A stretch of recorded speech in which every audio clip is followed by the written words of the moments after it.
once again. This is me, Leonard Wells, broadcasting as usual from Haslingden, just north of Manchester in the UK, on Friday the 20th of January 2011, and this is episode 3 of my recent holiday in Romania with my girlfriend Loredana in Bucharest.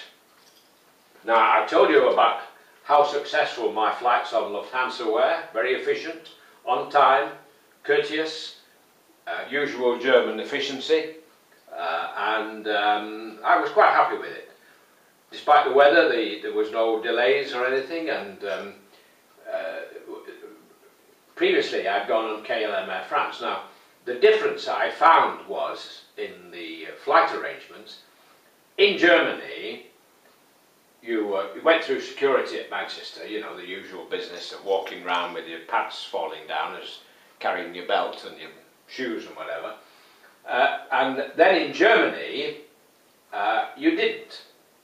So you just went in, showed your passport, found the next gate for your next flight, and showed your passport, and you were off. Didn't have to go through security again. Whereas on KLM in Amsterdam, you did. So you had the hassle of security twice. Now, whether you prefer that to people just doing what they like, I don't know. But personally, I was happy to have gone through security once. On my flight out, I had the good fortune to meet a guy who works for the Romanian government at, I think, the Romanian consulate in Manchester. And we had a good chat at the airport, and I met him on the way back, strangely enough, and again we had a good chat, and I was able to look after his luggage while he went into the duty-free shop. So that was the basic details of the flight. As I mentioned before, it was extremely cold. One of the things you will notice about Bucharest is that it is full of concrete blocks of flats, 10 to 12 stories high. These are very ugly buildings. They were built during the communist time, before 1989, when the communists were thrown out and they bumped Ceausescu and his wife off. They had them shot after a trial.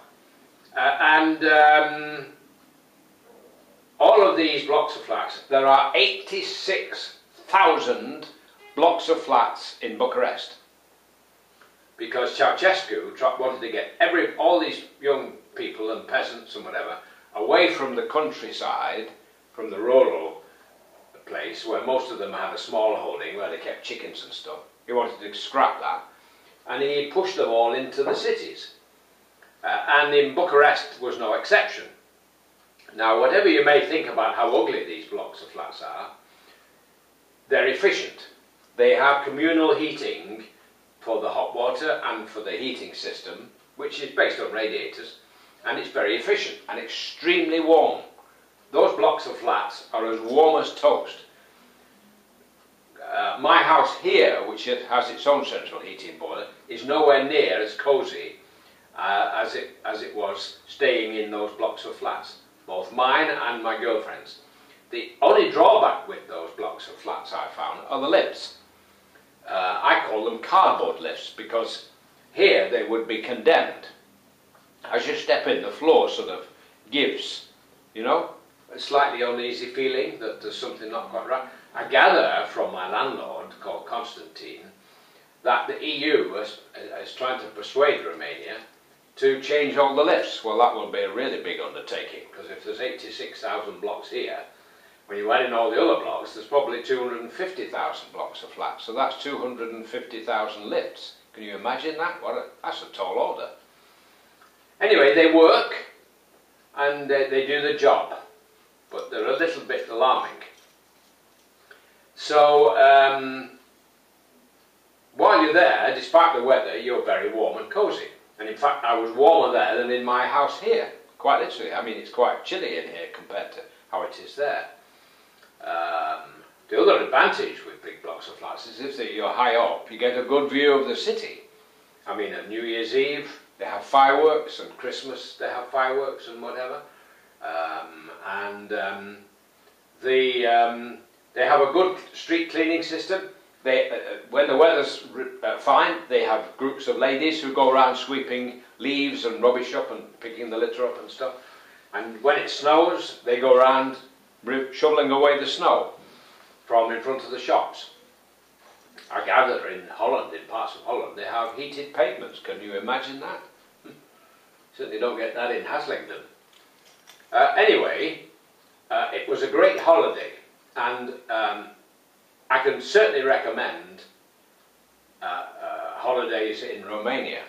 It's very reasonable. The railways are incredibly cheap. I mean, you can travel from one end of the country to the other for not much more than £10. Can you imagine that in England? It probably costs you that much to get a platform ticket in England. Well, I'm exaggerating a bit. But when you think about it, the way they run the railways here, they're not run for the benefit of the people. They are in Romania. Here they're run for the benefit of the train companies. And I don't know what the government's thinking about, but spending 30 billion on a high-speed railway line from London to Birmingham and Manchester and onwards to Glasgow and Edinburgh is crazy.